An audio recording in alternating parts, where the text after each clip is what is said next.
এখন শুনবেন আজকের গুরুত্বপূর্ণ খবরের শিরোনাম। হামাস নির্মূল না হওয়া পর্যন্ত যুদ্ধ চলবে, জানিয়েছেন নেতানিয়াহু। যুদ্ধবিরতির সময়সীমা সত্ত্বেও ইউক্রেনে রাশিয়ার 108 হামলা। অতীতের মুসলিম শাসকদের দয়া ও সহানুভবতা স্মরণ করুন, জানিয়েছেন ভারতকে ওমানের প্রধান মুফতি। চীনে ইরানি তেল বিক্রির উপর নতুন নিষেধাজ্ঞা ঘোষণা যুক্তরাষ্ট্রের। তুমি কি রাতে আদৌ ঘুমাও? সৌদি যুবরাজকে ট্রাম্পের প্রশ্ন। ৭৭ বছর আগে ফিলিস্তিনদের উপর যেভাবে নেমে এসেছিল মহাবিপর্যয়। হামাস নির্মূল না হওয়া পর্যন্ত যুদ্ধ চলবে, জানিয়েছেন নেতানিয়াহু। ইসরায়েলের প্রধানমন্ত্রী বেনিয়ামিন নেতানিয়াহু বলেছেন, হামাস সম্পূর্ণভাবে নির্মূল না হওয়া পর্যন্ত গাজায় চলমান যুদ্ধ থামবে না। তবে জিম্মি মুক্তির শর্তে সংক্ষিপ্ত সময়ের জন্য যুদ্ধ বিরতিতে সম্মত হতে পারে ইসরায়েল। স্থানীয় সময় সোমবার 12 মে রাতে আহত আইডিএফ রিজার্ভ সেনাদের সঙ্গে এক বৈঠকে এসব কথা বলেন নেতানিয়াহু।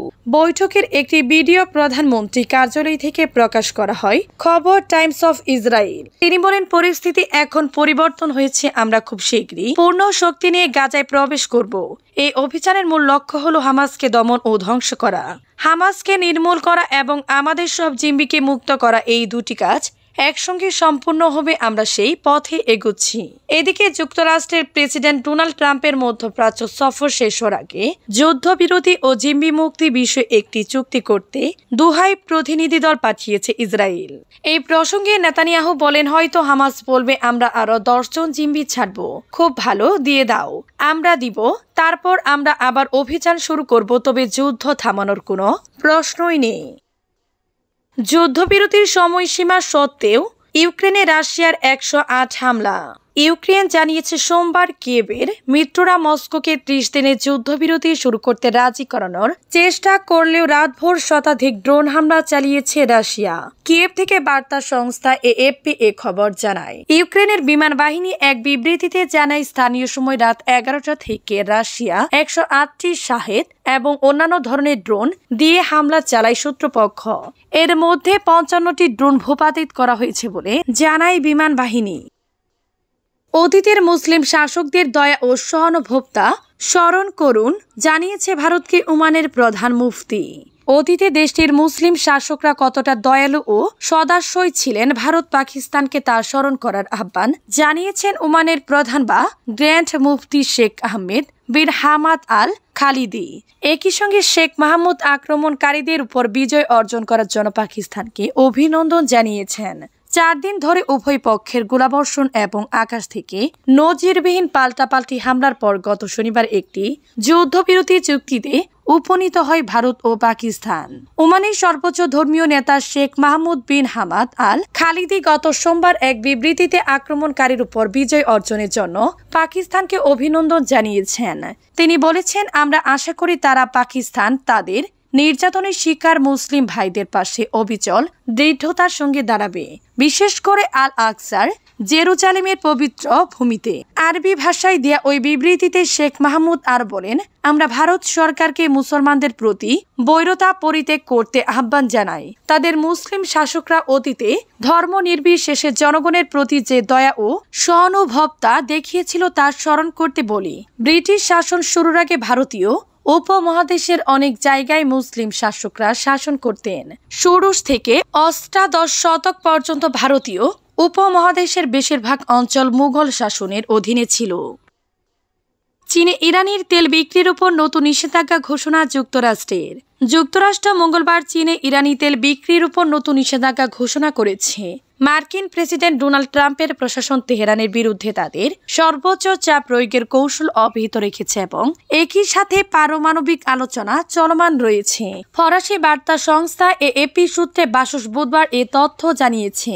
যুক্তরাষ্ট্রের পররাষ্ট্র দফতরের মুখপাত্র টেমি ব্রুস এক বিবৃতিতে বলেন, আজ যুক্তরাষ্ট্র এমন একটি আন্তর্জাতিক নেটওয়ার্কের উপর নিষেধাজ্ঞা আরোপ করেছে যারা ইরানের কোটি কোটি ডলারের মূল্যে লাখ লাখ ব্যারেল অপরিশোধিত তেল চীনের সরবরাহে সহায়তা করে। তিনি আরও জানান, এই বিক্রয় কার্যক্রম পরিচালিত হচ্ছে ইরানের সশস্ত্র বাহিনীর সাধারণ স্টাফ এফজিএস ও তাদের ছদ্মবেশী কোম্পানি সেপেহর এনার্জির পক্ষে। ওয়াশিংটন ও তেহরান পারমাণবিক আলোচনায় গতি আসার পরেও গত কয়েক সপ্তাহে একই ধরনের আরও কিছু নিষেধাজ্ঞা আরোপিত করা হয়। গত সপ্তাহে শেষে যুক্তরাষ্ট্র ও ইরানের মধ্যে চতুর্থ দফা পরোক্ষ আলোচনা অনুষ্ঠিত হয়, যা 2018 সালে যুক্তরাষ্ট্রের 2015 সালের পারমাণবিক চুক্তি থেকে বেরিয়ে যাওয়ার পর এ পর্যন্ত তাদের সবচেয়ে উচ্চ পর্যায়ের সংযোগ।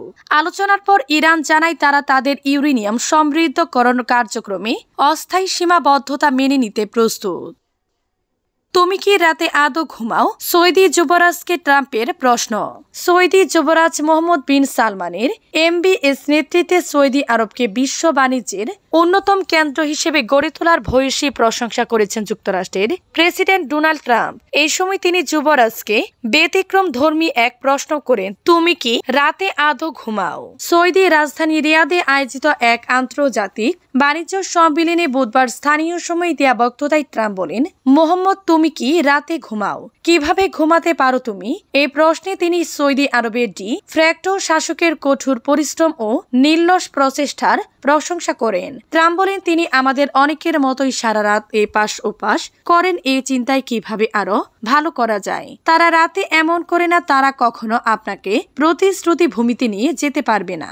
78 বছর বয়সী মার্কিন প্রেসিডেন্ট বলেন, সমালোচকরা ভেবেছিল সৌদির উত্থান সম্ভব নয়, কিন্তু গত 8 বছরে সৌদি আরব তাদের ভুল প্রমাণ করেছে। কি দারুণ কাজ করেছে যুবরাজ, আমি তাকে পছন্দ করি, সত্যি অনেক বেশি পছন্দ করি। ট্রাম্পের এমন উচ্ছ্বসিত প্রশংসায় যুবরাজ বিন সালমান হাসের এবং দর্শকরা দাঁড়িয়ে অভিবাদন জানান। যুক্তরাষ্ট্র ও সৌদি আরবের ঘনিষ্ঠ সম্পর্ক বজায় রাখার প্রতিশ্রুতি দিয়ে ট্রাম্প জানান, MBS ও তুরস্কের প্রেসিডেন্ট রিসেপ তাইয়িপ এরদোয়ানের অনুরোধে তিনি সিরিয়ার উপর থেকে নিষেধাজ্ঞা প্রত্যাহার করেছেন। এ সময় রসিকতার সুরে বলেন, আহা, যুবরাজের জন্য আমি কত কিছুই না করি। বক্তব্যে তিনি সৌদি আরবকে বিশ্বের কেন্দ্র বলে অভিহিত করেন। তবে সৌদি আরবের মানবিকতার পরিস্থিতি কিংবা 2018 সালে ওয়াশিংটন পোস্টের সাংবাদিক জামাল খাশোগি হত্যাকাণ্ড নিয়ে কোনো মন্তব্য করেনি ট্রাম্প। সম্মেলনে ট্রাম্প $142 বিলিয়ন একটি প্রতিরক্ষা চুক্তি এবং কৃত্রিম বুদ্ধিমত্তা, অবকাঠামো ও জ্বালানি খাতে $600 বিলিয়ন সৌদি বিনিয়োগ প্যাকেজের কথা তুলে ধরেন। 77 বছর আগে ফিলিস্তিনির উপর যেভাবে নেমে এসেছিল মহাবিপর্যয়, কোনো আগডাক না করে ঘোষণাটা দিয়েছেন ইসরায়েলের উগ্র ডানপন্থী অর্থমন্ত্রী বেজালেল স্ট্রোমিচ। গত মাসের শেষ দিকে অধিকৃত পশ্চিম তীরে গিয়েছিলেন রিলিজিয়াস জাইনিজম পার্টির এই নেতা। সেখানে দেয়া এক ভাষণে তিনি খোলাখুলিভাবে বলেন, ইসরায়েল যুদ্ধ বন্ধ করবে শুধু তখনই যখন ফিলিস্তিনরা গাজা ছেড়ে চলে যাবেন। ফিলিস্তিনদের নিজ ভূমি থেকে পুরোপুরি উৎখাত করে এই ভূখণ্ডের পুরোটা দখল করার জায়নবাদী প্রকল্প নতুন কিছু নয়। এই দখলদারি, অন্যায়, অপরাধ, জুলুমের প্রকল্পের ইতিবৃত্ত জানাতে আমাদের ফিরে তাকাতে হবে দূর অতীতে। গত বছরের বেশি সময় লাগে। জাইনিজম ও জায়নবাদ শব্দটি প্রথম প্রবর্তন করেন অস্ট্রীয় লেখক নাথান বারনবোম।